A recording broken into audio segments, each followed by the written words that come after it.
My husband put something in my soup thinking I didn't see him. When he left the room, I switched.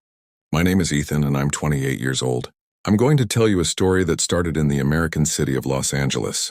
It's a story about a man who thought he could erase a woman, but instead she completely ruined his life. The spoon froze halfway to my lips. I'd seen at his hand a quick, nervous tremble as he stirred something into my bowl. He thought I hadn't noticed, but I had, and when he left the table to get his phone, I switched the bowls. Quiet, precise, my pulse steady even as my stomach turned to ice. When he came back, he smiled at me, the smile of a man who believed. He was about to erase a problem. His problem me. 30 minutes later, I watched his face pale, his hands clutch at his chest, and I sat still, spoon untouched, waiting. When I met David, he was charming in the way only liars know how to be. Effortless, practice, magnetic.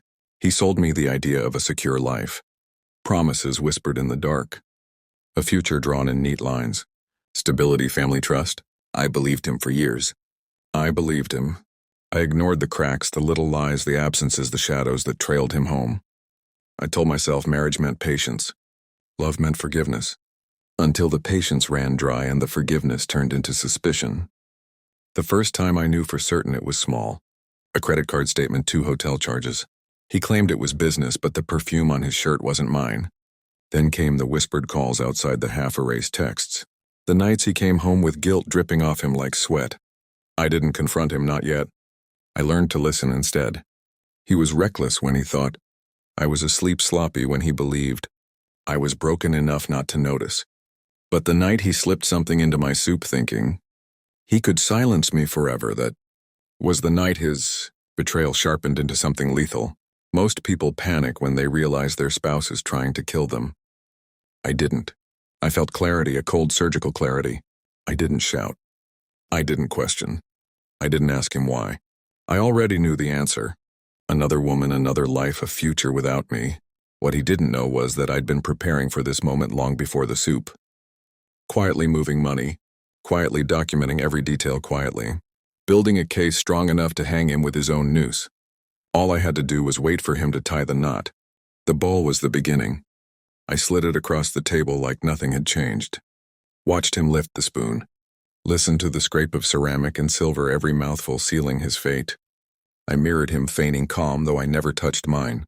Then as his body began to betray him, sweat, slicking his brow, pupils blown wide, I reached for my phone. Not to call an ambulance, no. I opened the folder.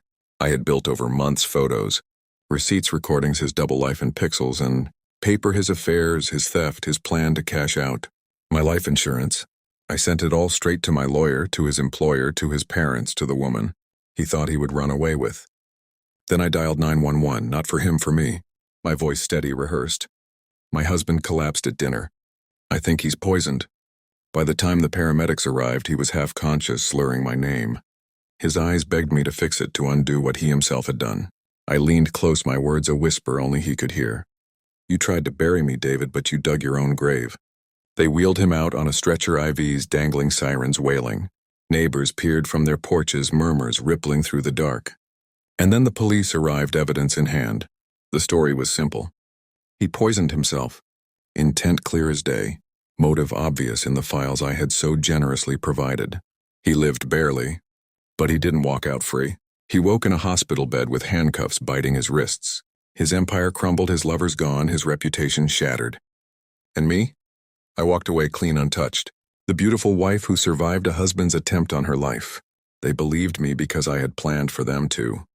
Now when I close my eyes, I don't see his smile.